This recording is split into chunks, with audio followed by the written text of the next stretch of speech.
go number one, buy number two, Yale. But what I'm saying is, there's also, I think in those days, even a lot. Maybe today it's not so trendy, but years ago, you wanted to be a place that rich people could dump their idiot kids. That's not a bad thing to be in the business of. He won't behave anywhere. Don't worry, leave him here. He's high maintenance. He's going to start. Leave him here. You pay us a little more, but we won't call you and say there's a problem. We'll take care of it. We'll actually take care. And I think that's wasn't Choate the one where Kennedy went to? I'm not sure. The father went to Choate. Yeah, the father went to Choate. I don't know if JFK Jr. went there, but I think that's okay. I don't know. Maybe you and I disagree on this. Rich people do deserve privileges because they've done so much better in society. Poor people are not doing so well. You got to give the winner something for winning.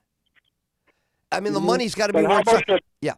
But how about the kid how about if you're the person, Ed, and you're going into trying to get into a prestigious college, you have good marks, right? But the kid that comes from a lot of money, a prestigious family, yeah. They have low grades, yeah, but they get in there ahead of you. Listen, that's it. You're learning about the world. The world is not a rule book. You learn that the world, it doesn't matter that somebody told you what the rules are. You're on planet Earth now. Now you're in the real world where the rule book, whether it's the law, it's banking, it's college, all of it, it's all a suggestion. People will do. So that's what I think it's so good for kids to get these rude awakenings. We go, what are you talking about? I did everything right, and I didn't win. You say, yeah, you're on planet Earth, baby. You're not in TV. You're not in the movies. In the movies, if you do everything right, you always win at the end. Always a happy ending in the movies. Yeah. Oh, this is great. And you know what? I used to see down at that same restaurant. Of course, I never talked to her, but she went to Brown also, and she lived in the neighborhood. Who is that? Amy Carter. Oh, Jimmy Carter's daughter. I always felt bad for that kid. What a tough life being that kid. Of all the president's kids, I think I really felt for her. What was she like?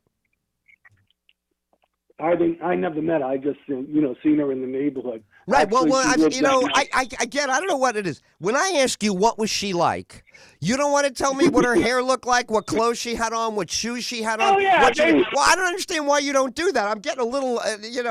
I'm throwing you all of these ways to tell everybody what you saw. You know how tall she was, Ed. You know how skinny she was, Ed. You won't believe what she was wearing, Ed. She was with 3 girls. She was with 5 kids. She was walking by herself. She had a bag. She had a puppy. I don't understand. I don't hear any of this about a couple of times now.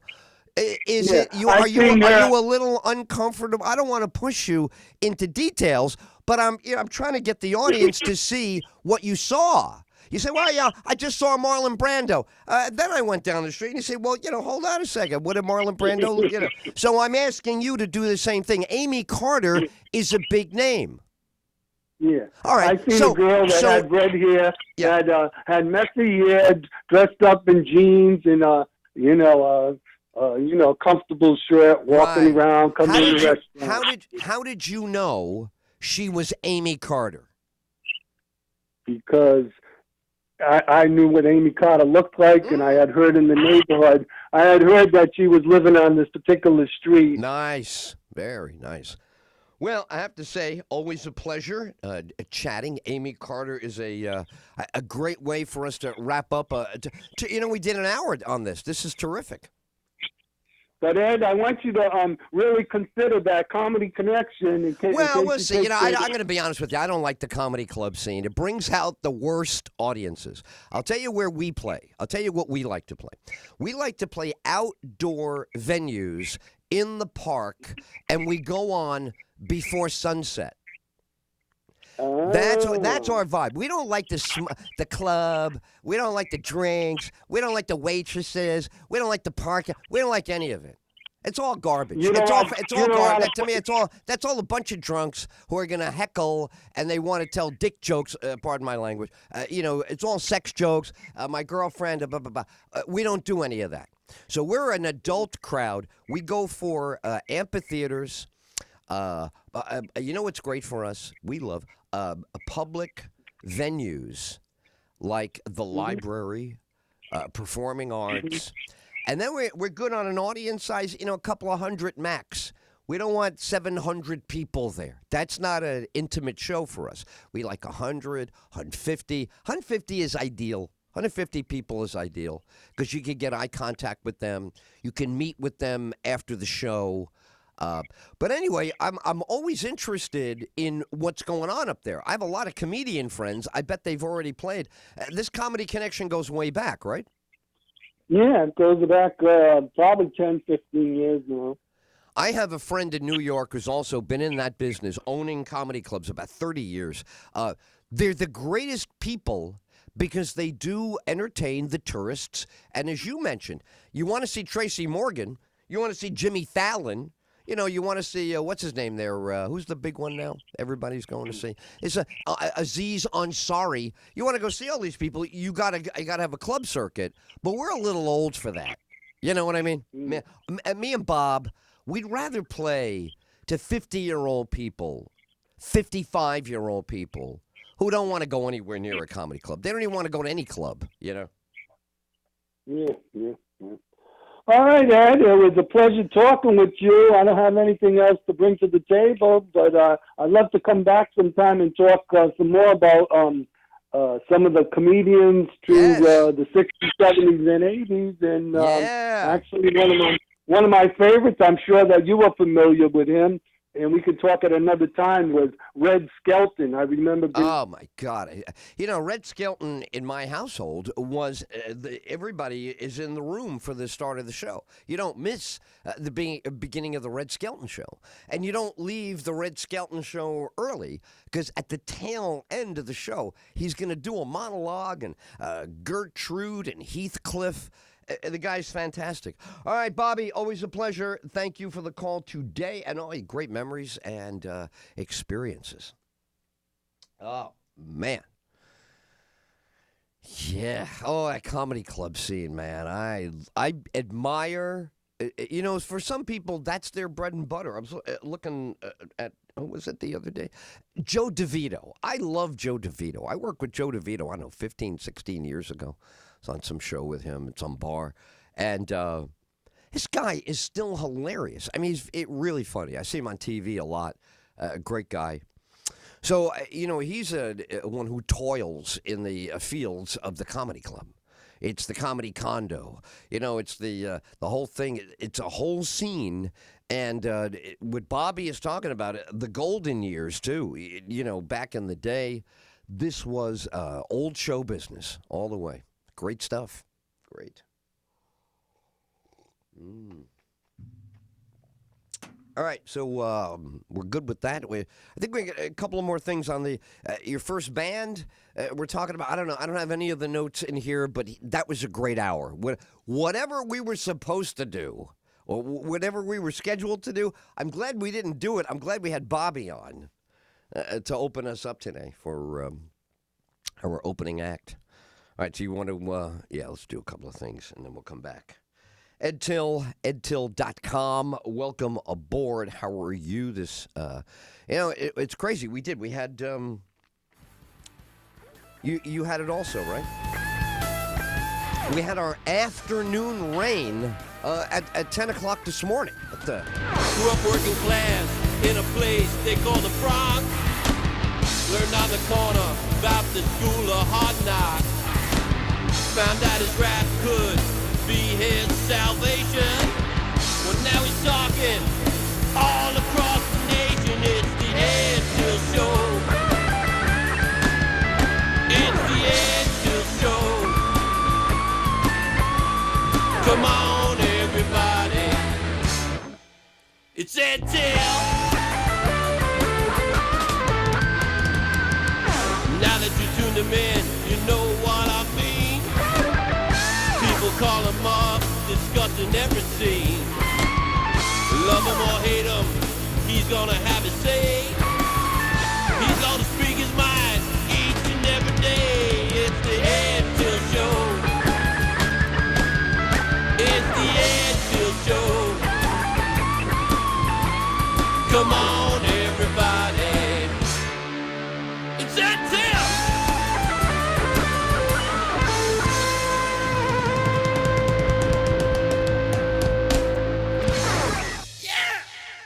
All right, so I don't know, there's a million things to talk about out there, which is fine with me. We can get to the list, but I'm getting chastised all over the place. People are hitting me, man. What is it, hitting out at you? Do you know what that phrase means? Being hit out at. They're hitting out at me, EdTyll. Do you know what the phrase means even? You gotta interpret before you can even figure out how do you feel about knowing that. Yeah, they're hitting out at you.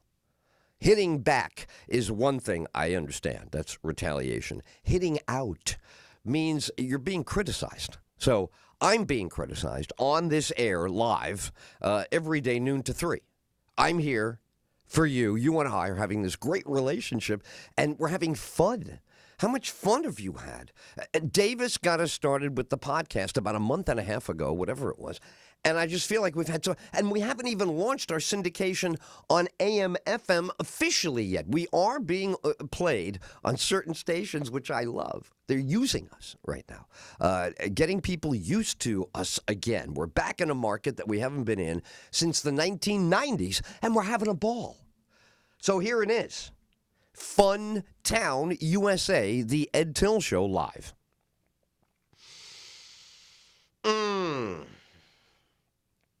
So there's topics. I put them out there on the social. I hate doing that. I do. I don't want to sit there at night tomorrow. So I don't know if I'm going to want to talk about that tomorrow. It's the worst idea ever. But you do it because people demand it. So what are you going to do tomorrow? So you say, wasn't that a great show? Yeah, what are you doing tomorrow? I don't know. I just finished that one. How was that one? No, it was all right, but what's to... And you say, I see how it goes. I see what kind of relationship this is. So we're doing that, and it's cumbersome because I don't remember what I was excited about last night when I told you I wanted to talk about it, or yesterday or the day before.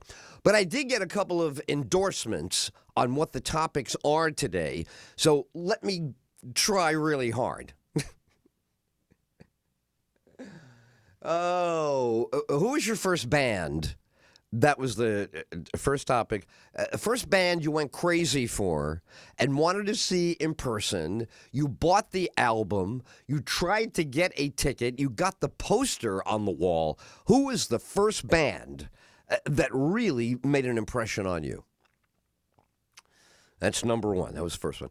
Second one, what was your first automobile? What car did you first drive, and when? When did you drive for the first time? And are you sad that the kids today don't want to drive? Now it's the opposite of when you and I were kids. We couldn't wait to get behind the wheel. We could go places, do things, meet girls, go on dates. It was just an opening to a new world. Now they don't even want to drive. You say, you're old enough now you could drive yourself. Yeah, I don't know. Yeah, I don't know what. You have to go to a soccer practice, band practice. You want to go see your girlfriend. You can drive yourself now. Oh, well, how does that work? And it's a very reluctant. Yeah, it's reluctant. It's not thrilling. It's not exciting the way it was for us. It was very exciting for us. Don't you remember that? I do. Oh, man. He did. He got me a little sidetracked. I didn't think we were going to do all that stuff, but it was fascinating. But I have no idea what we were going to do. Do you remember what was scheduled to be done? You better watch out. EdTyll's with you, man. What is on the list? I know there's stuff on the list, right? There's a list, I believe, somewhere for this radio show. EdTyll, You may not like what he says, EdTyll, but he'll say it anyway, EdTyll.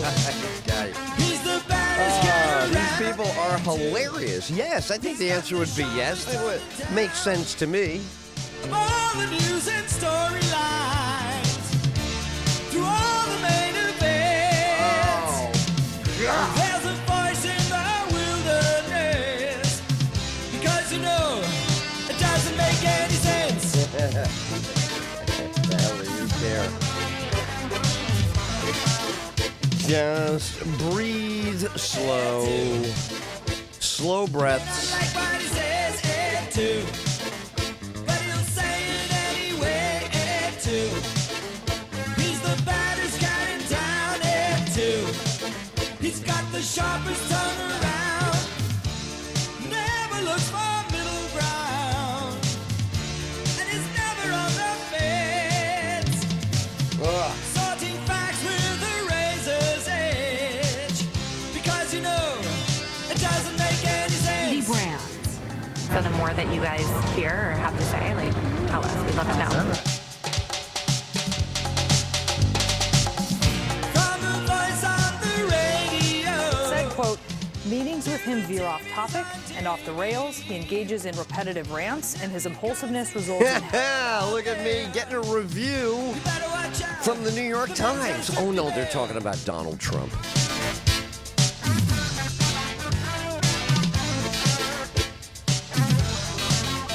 EdTyll. You may not like what he says, EdTyll, but say it anyway, EdTyll. Well, he's the baddest cat around, EdTyll. He's got the sharpest tongue in town, EdTyll. Oh, you may not like what he says, EdTyll. He's gonna say it anyway. He's the baddest, EdTyll. It is the EdTyll Show. It is EdTyll.com, and welcome aboard. Great the first hour of the show, Bobby. Thank you again. If you want to just go right for it, we could. I love the headlines today. Maybe you know something about this over the years. Most countries in the world, I don't think, really are very important. Is this terrible to say? We're going to start out on a controversial foot here, but I don't care. I want to call it the way it is. I don't give a rat's ass about Central and South America as long as no one down there tries to kill us, but I'm not interested in making those places any better. This is not, we are not the housekeeper of the planet, number one. So whatever the hell is going on down there, a bunch of crazy Latin drug dealers, and you got, unfortunately, the Latino people who have not stood up against their oppressors. It's very sad, but the Latino people have to stand up for themselves and stop asking other people to straighten out their country and make them free. You got to use your own Libradors on this. And honestly, we should be pressuring you by this point. How long do you go around hobbled in our hemisphere before you have to pull your own ass out of the dirt? You have to do it. Stop asking America to fix you. Fix yourself. You're lazy. You don't have good results. You have to shed blood, make sacrifices for your country. You have to do it, not us. All right, so let's come back to the other side of the world. The ISIS is back, and we're making some cockamamie deal with Afghanistan. Now, again, the phones are open. You want to have your speak your piece on this. I'm happy to hear you. But I don't mind killing Afghan Arabs, and I don't mind killing drug-dealing, sex-trafficking Latinos. Do you mind killing them? If it bothers you to kill drug dealers and sex traffickers because they're Latino, and it bothers you that we want to kill Latinos because they're killing Americans, You have a problem, not us. It's healthy to want to kill those Latinos. Now, do you want to kill crazy Arabs that bring down buildings like 9/11, that train in Afghanistan to kill Americans and hate Americans? I think it's okay to kill these Arabic people by blowing their goddamn oh boy, language. That's not even a violation. That's just, you try not to say that because you don't want nice people to be offended and not be able to listen to the show because you use that language, so I understand. But it is okay to blow the heads off of Arabs that hate America. Do you understand this? We don't hate Arab people. We don't hate any ethnic group. We hate everybody who hates us, and we must kill who hates us first so innocent Americans are not killed, and then those people have a celebration. They just killed a bunch of people the other day, and they celebrate it. America never celebrates killing anybody. We know killing is bad, but we should be able to do it in large numbers to people who mean us harm. If I'm wrong about this, you must correct me. It's easy enough to do. You want to correct me? If what I'm saying is wrong, correct me at 917-310-1976. I don't think that you could correct me. I don't think anybody with half a brain, anybody who's not a complete...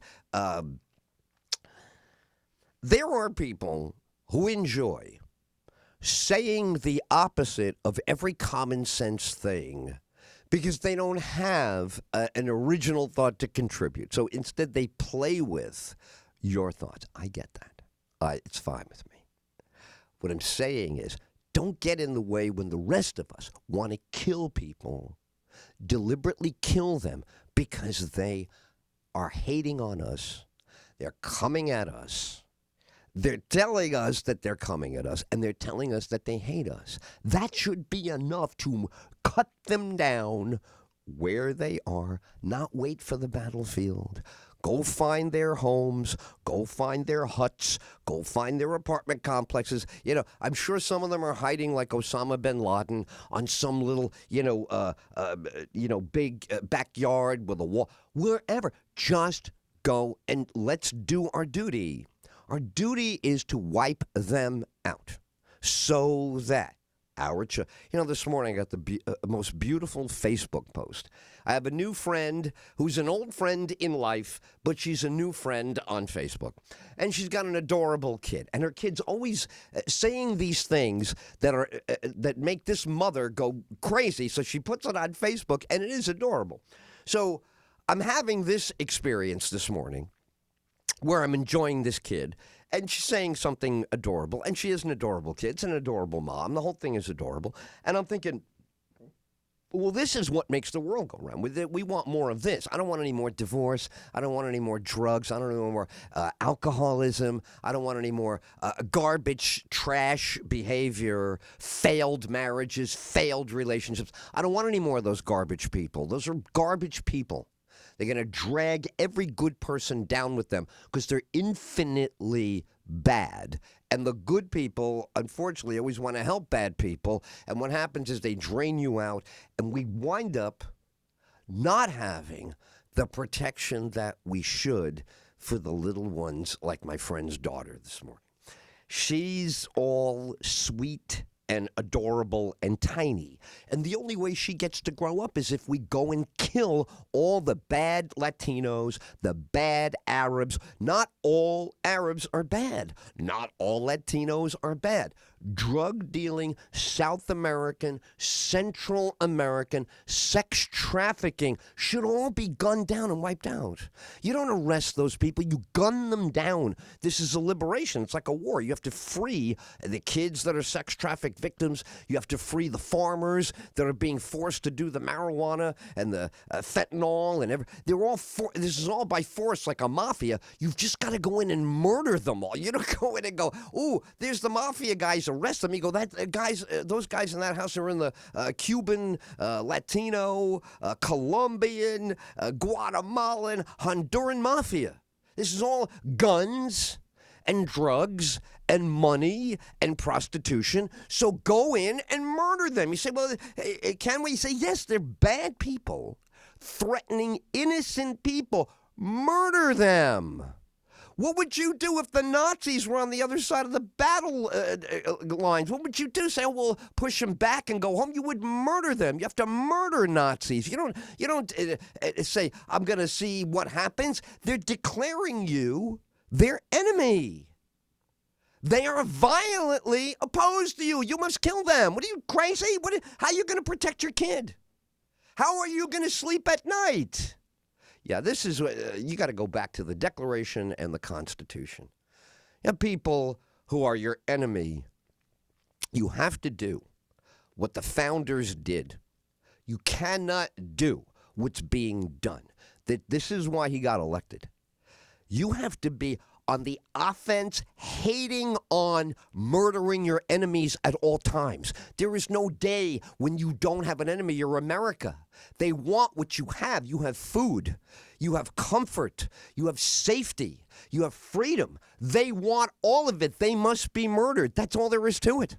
You have to murder your enemies. You cannot say, oh, I'll wait. What was the revolution? Do you remember the American Revolution? The joke of the many jokes of the American Revolution. But one of the great jokes of the American Revolution, it's a real knee slapper, is fire when you see the whites of their eyes. What's wrong with you? What is wrong with you? Okay. So this is what you have to say to people. People, what is wrong with you? There's nothing wrong with us. We have it together. We are the ones who jealously protect what we have. We don't want anybody touching what we have. We don't want anybody coming near the kids, coming near the campus, coming near the school, coming near the house. We are on guard. You don't have to worry about us. You're the ones. You're the ones that we worry about. You are a problem. If you are not ready to defend what you have, you're a problem. And you're probably not good for this society. You should go to one of these dictatorships because they will tell you what to do and what to think. But over here, in this world, in the American experience, you have to be ready to murder people who are determined to murder you. If you found those hijackers on 9/10 in that hotel room, you're going to arrest them? You break the plot open. You see what they're doing. You got them the night before they do any 9/11. Are you bringing them in? If you bring them into American justice, you're a bad, disloyal American. The only thing you can do to defend your country, you break a plot like that, is you bullet them in the head and you make the world know. We caught it and we shot them in the head. No due process. No, we got all their notes. We got their phones. We've got everything. But what do we do with them? We brought them to the balcony, bullet in the head, dead bodies draped over the balcony. What are you doing? This is no way to treat an American citizen. That's the point. They're not. They're enemies who infiltrate. They're warrior enemies in our country against us, out to kill, as they did very successfully. You and I will never forget this. Some lunatic on the Young Turks said yesterday that America deserved 9/11. I almost had to throw the television out the window, but now that I'm on the ground floor, it wouldn't have made much difference. So it's not wrong at all to want to murder the people you know are working to kill you. You find them working on how to murder you. You murder them. And you murder them big. You have to murder them with anger. You have to murder them with retribution.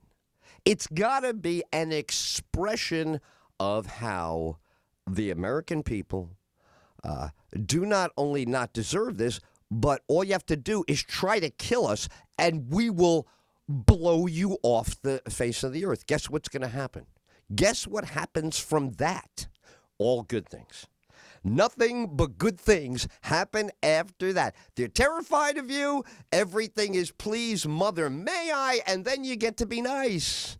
As long as you're genuflecting, you can have what you want. You can get what all you got to do is get along with us. Just but you're going to start this thing that you hate us and we're responsible for some problem you have, and then you think you're going to come and do something to us. We need to resolve. I mean, this is why I love the CIA. People do not like the CIA.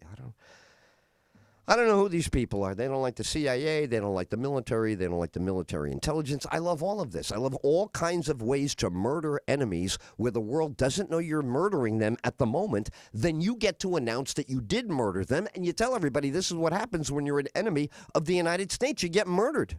You don't get arrested. You don't get a lawyer appointed. That's for an American citizen. We're talking about people who are enemies of the country. Come in through the southern border. It's so porous. They used to come in, through Canada. This is a well-known it's not pre-9/11, it's the Y2K. Pre-Y2K, the Canadian border was the same way. Every murdering thug, piece of crap, professional killer, murderer, terrorist, what did the guy put out? Rice cookers the other day? Wannabe bombers, wannabe Unabombers. All of these lowlife, these are animals that we need to exterminate. This is your infestation. It's not wrong to analogize these people to insects. It's not wrong to paint a picture that dehumanizes them so that we could justify what we're about to do to them when we get our hands on them. That's all okay. You're allowed to do that. It's nice. You're actually doing the right thing because you need to summon up the self-defense. So if you need to play a few psychological tricks on yourself to get what you need accomplished, by all means, the number one thing, bad guys are stopped, and my friend Megan's little daughter has a lovely morning. So that's all it's supposed to be about. Our whole job is to make sure the little kids of the world can have nice mornings with their moms. That's the job. So anybody in the world who doesn't want that to happen, we should be murdering, not waiting for them to shoot first and have a shooting war. You got to smarten up. Got to use that CIA, got to use that military intelligence, got to go outside the 7-mile limit, first of all, get out from under all the restrictions of the United States, get your bad guys on these foreign islands, and do what you have to do to eliminate the threat. That's your only job. I don't care who you waterboard. I don't care if you draw and quarter them. If you seriously just yank the two arms, the two limbs out of the torso. Then while the torso is dying, you video it and you send it over to the ISIS website and say, I hope you know, this is how you're going to meet Allah. We're coming for you. We're not going to find out if you're the right one. Everybody we find in the ISIS hut is going to get drawn and quartered. Yeah, because you're in the ISIS hut. That's it. I don't know. I feel badly. I feel somewhat responsible that on my watch as an adult, right? If you go back 30 years ago, we have become less able to defend ourselves as a country until Crazy Don got in. Now that Crazy Don is in there, I'm not worried about anything. Nothing bothers me. He's unafraid to walk down the hall, hit the button on any. He almost hit it on Iran. He almost went to war with Iran. That's my guy. Ready to blow up lots of bad people. Ready to blow up bad countries. You're not going to be able to keep what you have unless it's the price of being the leader of the world. It's terrible, isn't it? Say, oh, it shouldn't be like that. Oh, Ed, what happened to Woodstock? I think Bobby said that about a half an hour ago. Bobby harkened back to the Renaissance. But what did we learn? The part of that was true, that yes, it is nice to be nice to each other and listen to music. That's very, very nice. But the lesson after that is you can't do it all the time because the rest of the world wants to steal everything we have, rape all of our women, take all of our money, take all of our food, and kill us. Yeah. Aside from that, things are fine. So now what do we know? Now we're 50 years after Woodstock, and you got to do both. You have I'm watching some guy on the news this morning. I don't know what country he's in, but he looks like he's the chief of the parliament. And he's holding a baby. He's rocking a baby while he's got the gavel for whatever legislature he was in charge of there. And I'm like, well, there you go. That's the way. That's the message. We are a nation of laws, and the whole purpose is so these kids don't get attacked. And every enemy, declared enemy of the country, you need a president who's willing to go find them and just kill them straight out. And I think that's what we got going on right now. I think we're this thing with ISIS in the past couple of days. The timing couldn't be better for the election. Now he's going to blow a bunch of stuff up, and a lot more ISIS people are going to die, as they should. If you're ISIS, you have to die. There's no way we can let you be ISIS and hang around. That's it. I don't want to use the word. They all used it yesterday. Every politician. God, that is so good.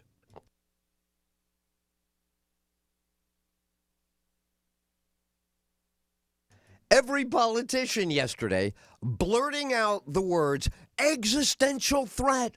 Climate change is an existential threat. This is an existential threat. The climate, they've said the word existential threat over and over. I will challenge any of them to a Merriam-Webster dictionary word off, a definition off. It's crazy. Here's your existential threat. A bunch of crazy Arabs, a bunch of crazy Latinos running around violently plotting to kill Americans. That's what a real climate change is. Not an existential anything. It's not fully understood. What's understood? Killing Americans, big buildings coming down, people jumping out windows, innocent people being slaughtered. That's what's real. There's your eggs. Here, my complaint about George W. Bush could take up 3 hours. And they came to me at the time and said, you're going to like this guy. Like this guy. He was the most dangerous president in the history modern. Bush was not interested in terrorism, because Clinton had made it an issue. This is how dumb people can be. Somebody that you're in competition with is saying something that's correct. But since you're in competition with them, moron, you say everything they say is wrong. So no matter how much sense they make, no matter how vital the interest, almost 3,000 people in a few hours were killed, murdered. This guy really shirked off his number one. You talk about Trump unfit. W made the classic mortal sin unforgivable, even by biblical standards. Unforgivable sin. He was warned. He didn't follow the warning. And they did a horrible, cataclysmic murder on his watch of protection. Did he have protection? He did. Did he fail to use it? He did. When he found out that the threat was on, bin Laden determined to strike in America. After that meeting, did he say, I need tomorrow morning everybody on alert to find out? No, he didn't. He took his sweet time. He delegated. He didn't demand an outcome where he said, look, I was told this. I want an answer tomorrow, the next day. None of that happened. He really didn't take turned out to be the death of thousands of Americans. He didn't take that seriously. And on the day it happened, where he left the door open, he left us unguarded in the corridor where they struck. If you thought America was under an increased risk, you would tighten up New York, L.A., Chicago. We all know the usual suspects, the Atlanta airport and all of its far-reaching, it's a hub. These are just ordinary things. Everybody's known this since JFK. You know what you have to do. You got to protect yourself. None of that was done. So when they struck, they walked right in. They did whatever they want, and there was goofball. Not only did he look horrible in the classroom, he looked like he was, ill-equipped mentally to handle it. He looked like he didn't know what to do. But he went and hid for half a day because they were so insecure about securing him. They were spooked on 9/11. Never mind us being spooked. People jumping out windows. We're ordinary people. We're supposed to be spooked on 9/11. They were spooked on 9/11. They didn't know where to land him, where to put him. They had no plan. On 9/11 day, there was no plan for 9/11 day. So if that's not negligence in that job, bin Laden determined to strike in America. It already struck the coal. They already struck the coal bar towers. These guys were getting more brazen and more successful. And we all know now, the plot to fly the planes into the building was around for 5, 6, 7 years. 5, 6. Originally, I think it was spoken 7 years before 9/11, first time verbally. But there was a meeting where they all went to some hotel room, and they all, were trying to see how much more disgusting they could make it. How about if we do this? How about they were trying to make it more and more horrible, kill more people. They wanted more catastrophe. They wanted to spill more American blood than they actually did. The plan originally was at 12, 15 airlines. It wound up being just what happened on 9/11. The ease with which they got out of Boston. Boston's another one. Boston, no one thinks of Boston as a small town. No one thinks of Boston as an out-of-the-way place. Were they smart to come out of Maine? Yeah, but they still had to go through Boston. Okay, so that's George Bush. Once you get to the big city, you get to the big FAA, the airline system, America's air travel matrix. Once you're in that big system, that is federal jurisdiction all the way. It's all the feds. So that's what we failed to do. George Bush did not do what I think President Trump would be happy to do. Take initiative. Where exactly did you find these people? What's the location? Show it to me on the GPS. Could we go in the Google Earth, pull it up?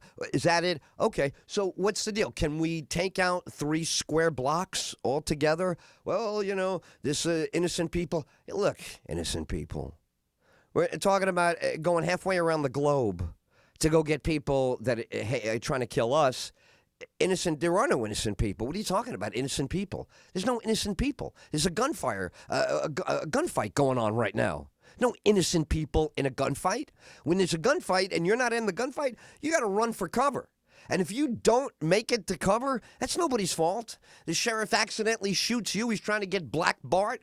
Black Bart is over there trying to rob the bank, and the sheriff shoots you. And now what happened? I'm angry at the sheriff? No, you better be angry at Black Bart over here. He's the guy robbing the bank. Yes, but I was shot by... The sheriff didn't do right. And the sheriff didn't look at me the right way. And the sheriff didn't understand about rap music. And... what are you talking about? The sheriff doesn't need to know anything. He's trying to kill Black Bart. That's it. The whole job is to kill Black Bart. You say, boy, this is getting racist. It's an old enemy of the good people in Westerns. Has nothing to do with race, Black Bart. Black Bart is not from the hood. So... I want to say, without any equivocation here, we can't keep second guessing ourselves.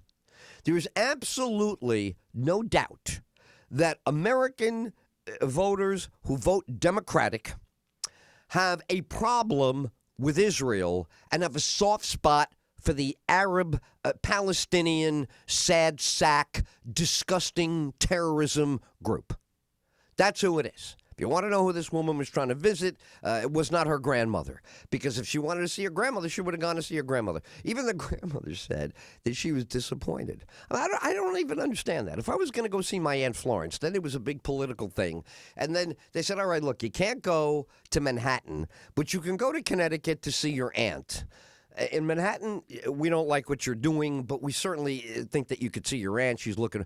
I would go see my aunt. Now, when I'm at my aunt's house, I might say, hey, I should be able to go to Manhattan. but I'm not going to not visit my aunt. I'm not going to screw my aunt out of a visit because I'm upset with you. You won't let me go to Manhattan, so I can't see my aunt. This is what you call hypocrisy and insincerity. This is, unfortunately, Trump put his finger right on the problem.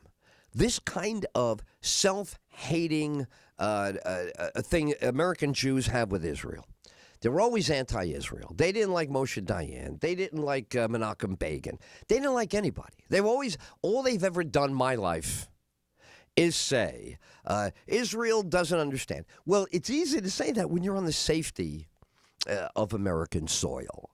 You know, you want to go to Manhattan and get in a big conference room or get in a big lecture hall or hold a news conference and go, oh, here we are today. This is how the world is. Very easy to do that when you're standing on free and protected and safe soil. You go over there, it's a different story. Rockets are coming. I don't know anywhere in Israel that had never been hit with a rocket. Israel is not very big. Every time Israel's in the news, you get another chance at studying Israeli geography, Middle Eastern geography. If you keep the story's been going on since I was 12. I was 12 years old. We were in elementary school, and they said, well, today, children, it's the Arab-Israeli War, Six-Day War. Then they had the 1973 war. It was war all the time. Then you say, well, now open your books to the Bible. We're going to study and the Jews are back at war. So all I heard when I was a kid, and anybody, if you study the history of mankind, is it's constant stabbing the Jews in the back. We want you for this, now we don't want you for that. They used to make fun of Jewish noses. You believe this? The Jewish nose. This is how pathetic some people can be, but it's the way it's been, right? They call them tropes, things they've always said. The Jew is the moneylender. Shakespeare, Shakespeare. Many people thought Shakespeare was an anti-Semite because of a Shylock in The Merchant of Venice. Now, I don't know what Shakespeare thought, but the character was complaining about anti-Semitism. So something's up. I love the Jewish. I've always loved the Jew. We had a synagogue near the house. I've told this story a million times. My dad worked for this Jewish guy. We had a synagogue near the house. The Jews, we had a menorah in the house for when, what's his name, came over? Mr. Conklin and who was the other guy? Jack, this other guy. Two Jewish guys to come over to the house. My mom would make all the Jewish food. It was so nice. Once a year. It was a Jewish evening in the Till household because of my dad's work superiors. This is nice. This is reaching across the lines, getting, they didn't ask us to go to temple. We didn't have them at the Catholic Mass, but we really felt, oh, look at this. A different way, different holidays, beautiful people, the Old Testament. Everything is terrific. This was not unlike any other. First time you had Greek people come over. You had Greek food, you had the Greek music. They told you the traditions. You're like, oh, I didn't know that. This is delicious. Everything is rock and roll. Everything is good. Everything is fine. Then they start. Then the problems begin. Then the people who have a problem, not at all related to who's a Jew, who's a Semite, who's a Christian, has nothing to do with that. They have other problems. The music is too loud. I don't want to pay these taxes. Some other problem. And now when you need to yell at somebody, you need to, fight with somebody, you pick out something that you think will be hurtful, whether it's true or not, because you're a lunatic. You're in the middle of this ridiculous back and forth. So what happens to the people who are depending on you? They can't depend on you. That's what Trump is saying. You can't depend on you. You're all a political pundit, but you don't know what it's like to be threatened by people who want to kill you every day and walking around in a country where they fire the rockets in. The rockets get in Israel. They don't get shot out of the sky. You try to shoot a rocket at us, we're going to shoot it out of the sky over the ocean, and it's not going to get very far because we got places all over the world watching anybody who pulls the trigger against us. But in Israel, no such protection. You could be driving home from work and a missile, a rocket,